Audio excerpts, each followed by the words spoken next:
Atomic Habits by James Clear. Introduction: The surprising power of atomic habits. James Clear opens the book by sharing his personal story of how a tragic baseball injury in high school derailed his dreams but ultimately led him to discover the power of small habits.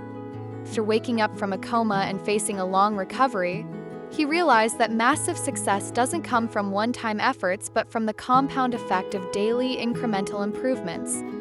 He introduces the idea of atomic habits, tiny changes that seem insignificant in the moment but accumulate into life-altering results over time. Clear explains the concept of the plateau of latent potential, which is the frustrating gap between effort and visible results.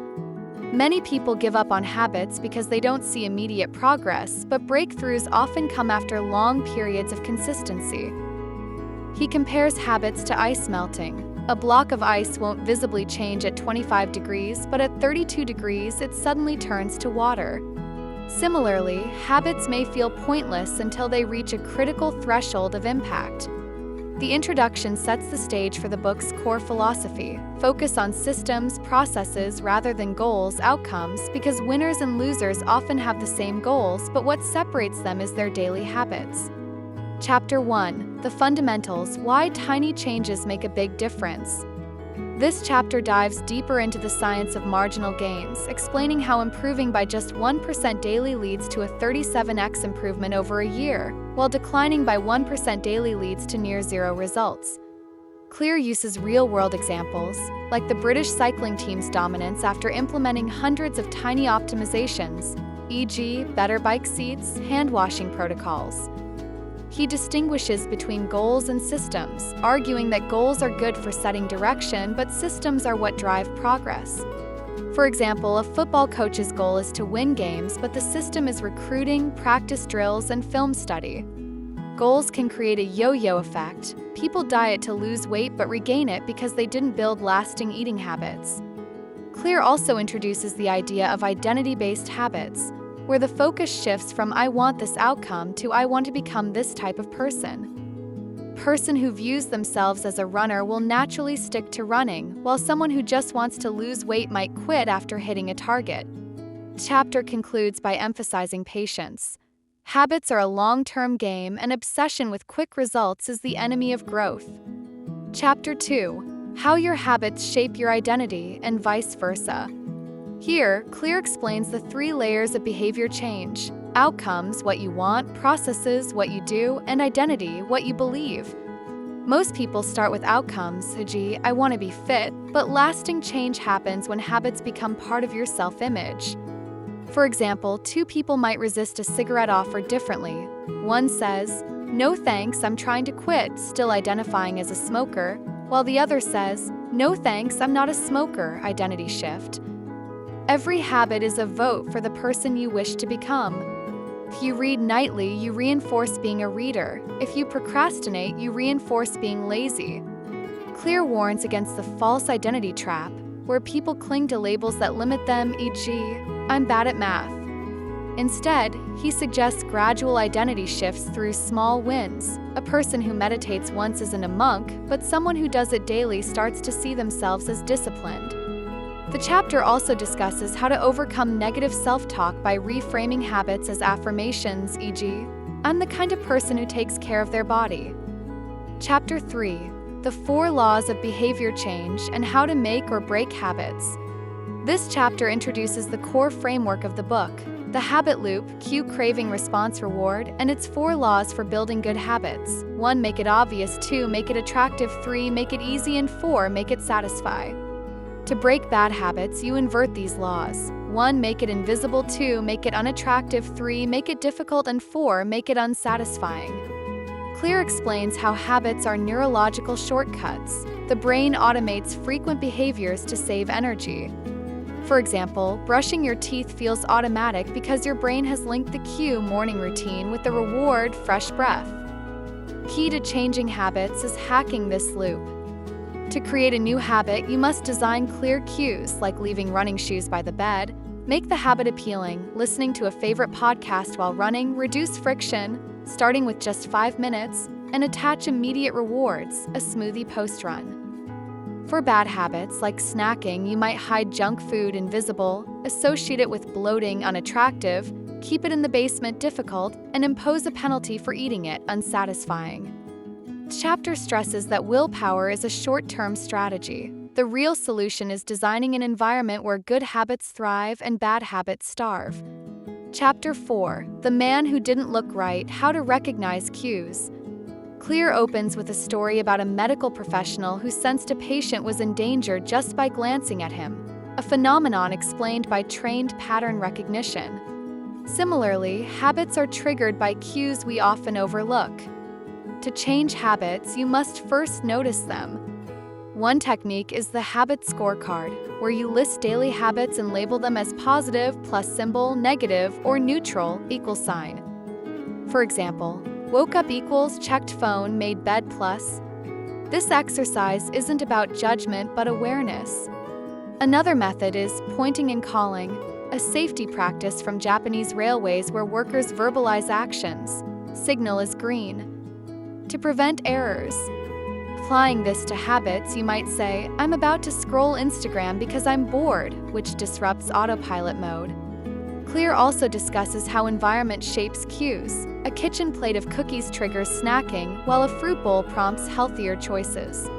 Takeaway: you can't change a habit you don't acknowledge, so the first step is always observation. Chapter 5. The best way to start a new habit: implementation intentions. This chapter focuses on two practical strategies: implementation intentions and habit stacking. Implementation intentions are specific plans that dictate when and where a habit will happen, formatted as I will behavior at I'm in location. For example, I will meditate for 10 minutes at 7 a.m. in my living room is far more effective than I'll meditate sometime. Studies show this method increases follow-through by 200 to 300%. Habit stacking ties a new habit to an existing one using the formula: after current habit, I will new habit.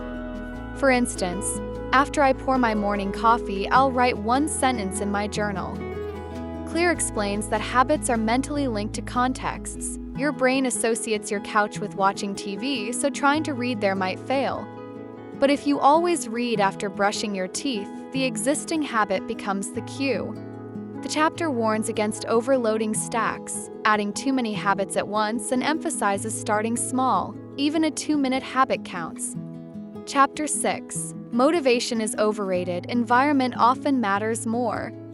Clear challenges the myth that motivation drives habits, arguing that environment is the invisible hand shaping behavior. He cites studies showing that people eat more when given bigger plates and drink more if glasses are wide. Even bartenders pour 30% more into short, wide glasses. To build better habits, you must design choice architecture, making good behaviors the path of least resistance. For example, if you want to practice guitar, place it in the middle of the living room. If you want to eat healthier, stock the fridge with pre-cut veggies. Conversely, you can disrupt bad habits by adding friction, unplugging the TV, deleting social media apps, or using a smaller Wi-Fi router to limit browsing. Clear shares the story of Victor Hugo, who wrote The Hunchback of Notre Dame by locking away his clothes to avoid distractions. No outfits, no outings. The chapter's lesson: don't rely on willpower, engineer your surroundings to make good habits inevitable. Chapter 7. The secret to self-control: make bad habits invisible. Willpower is a limited resource, and the best way to resist temptation is to avoid it altogether. Clear explains that people with the best self-control aren't more disciplined, they structure their lives to minimize temptations. For example, a study found that employees who kept candy in opaque jars ate 23% less than those with clear jars. Similarly, removing a single cue, like unsubscribing from shopping emails, can break a habit loop. He shares the story of Steve Jobs, who designed Apple's office layout to force random interactions, a good habit, while Napoleon Bonaparte required aides to present requests in writing after dinner, blocking impulsive decisions. The chapter also discusses one-time actions that lock in good habits, like buying a quality mattress for better sleep or enrolling in automatic savings. Takeaway: discipline is a short-term strategy. The real solution is reducing exposure to cues triggering bad habits. Chapter 8: How to Make a Habit Irresistible, the Role of Craving. Habits are driven by dopamine, the neurotransmitter linked to desire, not just pleasure. Clear explains that anticipation of reward, not the reward itself, powers habits. For example, a study showed that mice's dopamine spiked when they saw a cue for sugar, not when they consumed it. To make habits attractive, you can use temptation bundling, pairing something you need to do with something you crave. A real-world example is a gym that only allowed cyclists to watch Netflix while pedaling memberships soared. Another strategy is motivation rituals, like a musician who always brewed tea before practicing, linking the ritual to the habit. Clear also discusses how social norms shape cravings. We imitate behaviors praised by our tribe. If your friends gossip, you'll crave gossip. If they work out, you'll crave the gym. To change habits, join cultures where your desired behavior is normal. For instance, vegetarianism is easy in India, where it's ingrained but hard in meat-heavy cultures. Chapter ends with a warning. Supernormal stimuli, junk food, social media hijack our cravings, so we must consciously rewire what we find attractive. Chapter 9: The Role of Family and Friends in Shaping Habits. Humans are tribal creatures, and we unconsciously adopt habits of those around us. Clear cites research showing obesity, smoking, and happiness spread through social networks. For example, if a friend gains weight, your risk rises by 57% even if they live far away. This is why changing habits often requires changing social circles, a point illustrated by the Navy SEALs, where recruits adopt the group's discipline through shared suffering. Clear advises joining communities where your desired habit is the norm, book clubs for reading, running groups for exercise.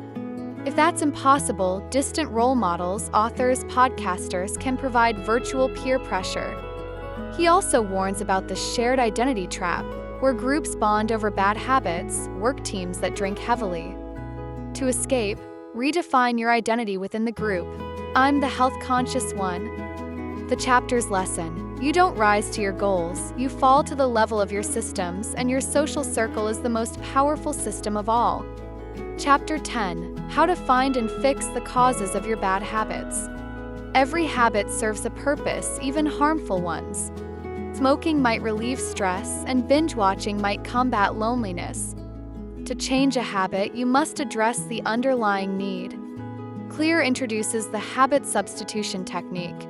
Replace a bad habit with a healthier one that fulfills the same craving.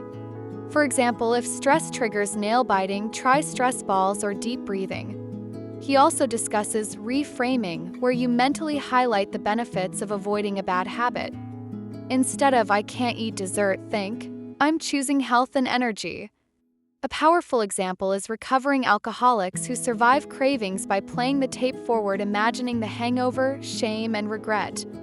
The chapter also covers environmental redesign, like a man who quit smoking by taking a different route to work, avoiding the store where he bought cigarettes.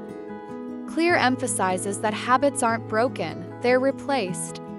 Key is diagnosing the root cause: boredom, stress, social pressure, and engineering a better solution.